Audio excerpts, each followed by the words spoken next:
Okay, stop it. Okay. So Susan Sontag was obsessed with self-creation. Self-creation and becoming were both large concepts of Nietzsche, and it's something that he spoke about very widely in Thus Spoke Zarathustra.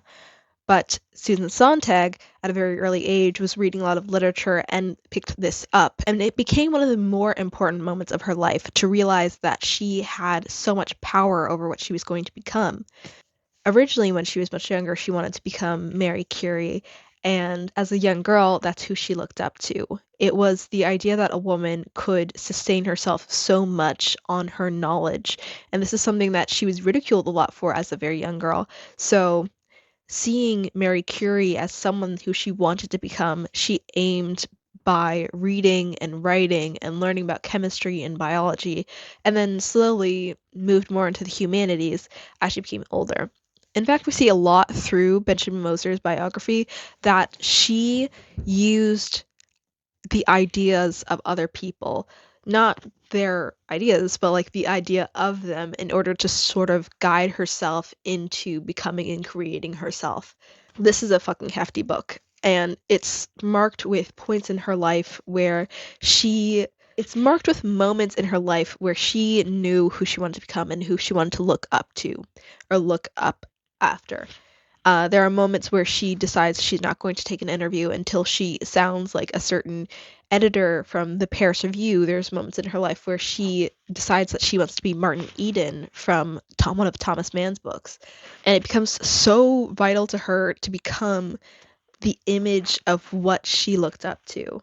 Susan Sontag kind of became a amalgamation of all these things that she really looked up to. And it's really impressive to see her become her own writer and for her to know growing up that your becoming is something that you could either take charge of and be really in command of, or it could be something that happens to you. You can either read and interpret and listen to other people and what their thoughts are, or you can just read things based on whatever you come across. Susan Sontag was reading what other people read and interpreting what other people interpreted and was coming up with her own very unique perspectives on things, not just because she was reading what everyone else read, but also because she was exposing herself to other culture and experiences that not a lot of people were. And especially because she was known for notes on camp and on photography. She was ingratiating herself in both higher and lower culture, or lower culture. And by that I mean she was part of marginalized groups such as queer groups. And at the time, she was very involved with people like Andy Warhol and Annie Leibovitz.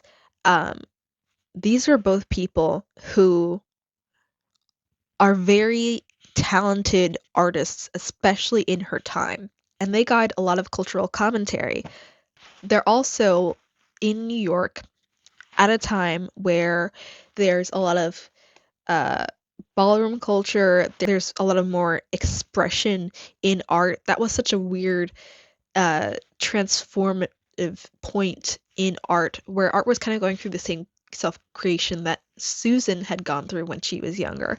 Um, there was a lot more to do with fine art turning towards commercialism. And that's why you see Andy Warhol started as, for example, a he was an illustrator for a local magazine, and he ended up becoming really good with prints. And so what ended up happening is Andy Warhol became very well recognized for his prints. And where you had before only a lot of very rich people would be able to buy art and participate in fine art, Andy Warhol made it so that a lot of people could be able to participate in art just because not only were there prints of things, but they were also very recognizable objects. For example, his soup cans.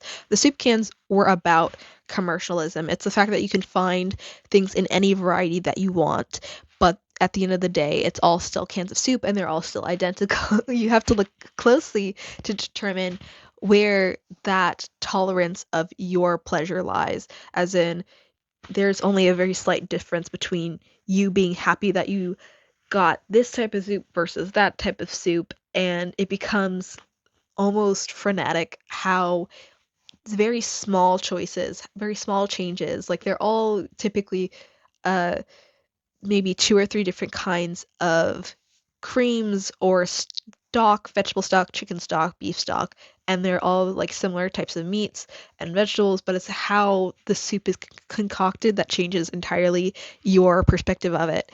And in the beginning, people didn't really get it because, especially the people who were able to buy this art, like these were prints that were going for $50, which at the time would have been expensive, but it wouldn't have been, completely impossible or out of pocket for a lot of people.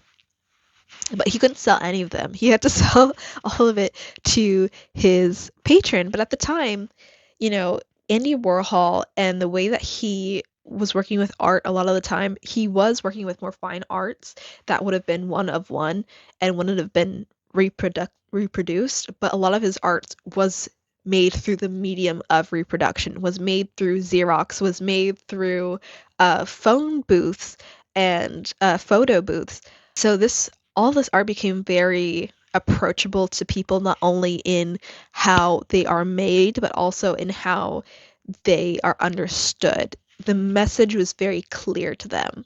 And that's not something that was capable, like, that was not something that all people were capable of understanding. Um, there's some art that speaks to you immediately, or you could see why it's impressive or why it's beautiful. But of course, especially in that time where modernism became really, really popular, and modernism had, of course, had its day back in the 1930s and 40s, but like it's now becoming more related to pop culture and people's everyday lives. Even if there is more of a conceptual take on a lot of these things, like the soup cans. I'm so sorry, by the way. I'm so sick. Anyway, Susan Sontag becomes the people's intellectual. She becomes very ingrained within the art world, and she becomes like a very well-known intellectual and critic. I think that Susan Sontag and her growth into becoming the person that she was is really interesting to me because it's not something that I don't think is natural to people anymore. The internet, you have a lot more reactions to things than you do the base material, so it's not as common anymore to find people reading the seminars of Jacques Lacan, for example. You find more people finding YouTube videos that summarize Lacan, which kind of defeats the point.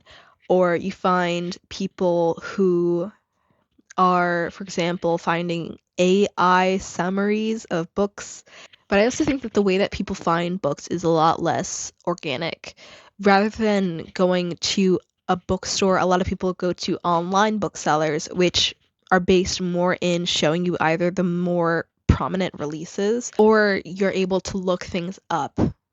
You're basing a lot of your reading decisions by people who've said things online or people around you who are reading similar books or what is becoming incredibly popular. Like, I don't trust the idea that many people think like, oh, publishing is dead, books are dead, no one reads them anymore. People read a lot. People read all the fucking time, and we talk about it and it comes into popular discourse all the time. I just don't think that people who don't read know that. Yeah. What was I talking about? The way in which people build and become into themselves is based a lot more these days on their algorithms and about what they happen to come across. And what they come across is homogenizing. It's mostly people seeing things on their timeline, seeing things on their For You page, seeing things on their whatever it is for YouTube, and they become into those things based on their reactions, based rather than based on their choice and based on what they choose to do. Because Susan Sontag was reading things a lot of the time based on what was in her library and what was in her regional area. People people still go to libraries, of course, and people still go to used bookstores, which I think become even more selective because you're basing things off of what people have already read, donated, the condition of those books. You're reading from a larger variety of time periods, whereas most booksellers from new bookstores will sell you more current and newer releases and things that are happening a lot closer to the time period that you're there. Um, in used bookstores, it's completely archaic, and most of the time, you don't find a lot of bookstores that use. You also don't find a lot of used bookstores that have their own very strong curation processes. A lot of the time, used bookstores will either take as many books as humanly possible, or will um, will weed out some books depending on condition. But you don't find a lot of bookstores that are based entirely around one genre or that have a certain curation process, which I'm not speaking against bookstores that have their own curation processes, because I think it's so good when you step into a bookstore that's like focusing on feminism or focusing on like diversity and or focusing on black writers or whatever. That's really heartwarming. But a lot of the time, I think used bookstores can give you so much more control over what you want to read and who you're going to become. Um, because you also definitely have to put yourself more in a position where you don't know those writers. You don't see them giving talks or interviews because some of them have been dead for so long, and so the books are just like in very old aged conditions. What I'm trying to say here is Susan Sontag was not distracted by her algorithms. Susan Sontag was completely immersed both in constantly hopping from theater to find out what people were watching and to comment on it, going from party to party, interacting with people, socializing. She was really ingrained with intellectuals at colleges as well. But what's so fascinating is that from a very young age, she was ostracized. She was a young Jewish girl in a community that didn't really favor girls or Jewish people, and she stuck to she stuck to reading, and she kept on reading to the point where she became a fantastic writer herself.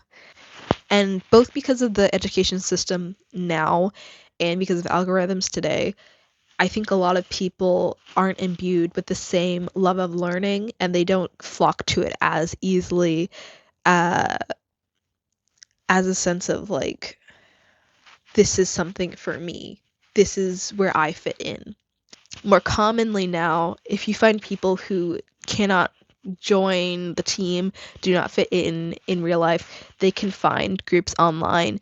The outlets of when she was younger are different from the outlets that we are living in now, to where if you need to spend more time to yourself, if you don't fit in as well, you you are less likely to go to a book. You know, some people love reading and that still exists as an outlet, but I think the more common outlet is social media and the internet. And I think that's mostly because social media and the internet is like made to be like that. Like, I don't think a lot of people realize the internet is a military grade weapon. Like, it was created by the CIA. That's not even a conspiracy theory. All that is to say, we talk fucking all the time on social media nowadays about trying to digitally detox, trying to get away from the internet, trying to go analog, trying to be authentic, trying to be your own person. And it's really impossible for a lot of people nowadays because social media and the internet is too ingrained in our lives, to the point where if you don't understand things that are happening on social media, people cannot find something to talk with you about. And it's not that you can't bring books into the conversation, like, oh, this is happening online, here's something that I read about. You should totally read stuff. But you're also expected to have a social media presence. a lot of people, especially in creative fields, are being looked to have social media presences that showcase their skills and abilities more so than their education and their experience, right? People are expected to show on social media and be a bit more flagrant about who they are and what they want to do.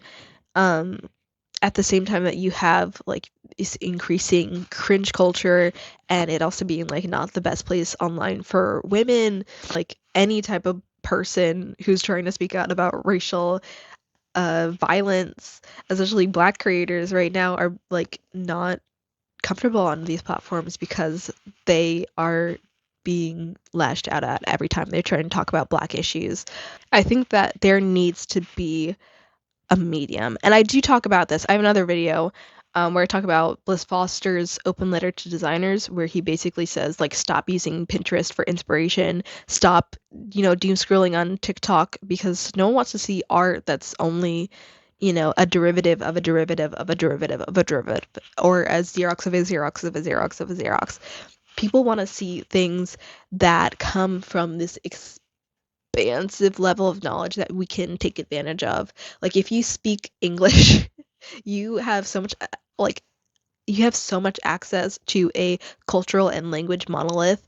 You have so much access to books, to translated books, to movies, documentaries that have been subtitled for you, and the English speaking internet. So you have so much access to every piece of information that you like. This is the Library of Alexandria, but we're conditioned to not look there, but instead to social media to redefine that for us and to give us a derivative of that matter. Becoming is something that should be in your hands. Becoming is something that should be in your hands. You shouldn't have to look to other people or algorithms in order to become who you are. But I think the more time we spend on social media, the more that's taken out of our hands. And it's not to say that like you have like a responsibility that I'm going to put on you to start, you know, uh putting a cap on your internet addiction because internet rehab centers don't exist yet. What I'm saying is that it needs to become more apparent and more accepting how our actions build the people that we want to be, and how that does not come from any type of algorithm. Just like Susan Sontag and many other people who believed in self-creation have created themselves, I think, to know exactly who you want to be and to determine that based on your own experiences rather than the programming that you get from social media, which I think turns more materialistic and consumerist the more time we spend on these platforms. I think it's better to base your sense of self in what actually makes you happy when you're not online, and to slowly come to understand what you need to do in order to get there, in order to be the person that you want to be. We get too much satisfaction from just the anticipation of looking at what we want to be and building those vision boards. We never stop building the vision boards.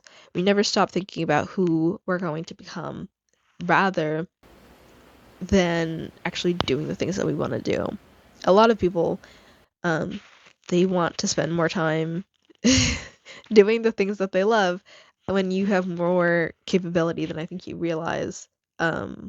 So I think what we need is more entropy. Like I really I don't want to be on here saying that like, oh, I know the exact answer to internet addiction that we've all been programmed with. Um, but I think that one of the things that we can do is just pushing ourselves into situations where we are determining our taste and our values less based on the natural kind of slurry of information that is coming towards us and more towards the unexpected information. So rather than just kind of going about life trying to look on X and see, I can't believe I called it X. So rather than just basing what you come into contact with, what information you come into contact with based on Twitter and YouTube and Instagram, because it's like also proven to be really bad for your health. I would rather you kind of diversify where you're getting your information from and where you're getting your media, your interests, your books, your movies from.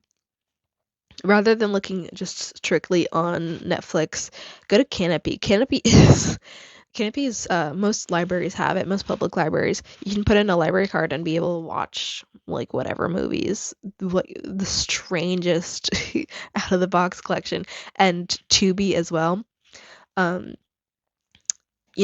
which doesn't mean that you can't watch Netflix or Disney or Hulu, like do whatever.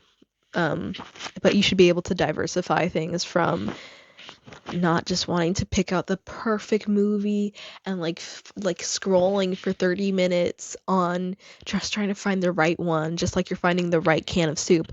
You should just be choosing a movie and just letting yourself be unexpected for how that's going to make you feel. You should be asking your friends for recommendations, going to bookstores, going to used bookstores, going to book fairs, just diversifying where you're getting your information to make sure that you're not staying in one place. And when you find something that you like, read about the writer, read about, the people who inspired her and the people who inspired them, and going down rabbit holes rather than just letting the baseline information get to you. Just like you're reading headlines of articles rather than reading the articles, you should not just be like taking one article from a news source at, face value. You could be going to many different sources to what they say about self-creation and self-transformation. Um, and I think it would just make us feel a lot better both online and in our daily lives. Thank you for watching, and go watch my Bliss Foster video. I worked very hard on it. For sorry again for the audio stuff, because I'm still trying to figure out how this camera and this microphone work.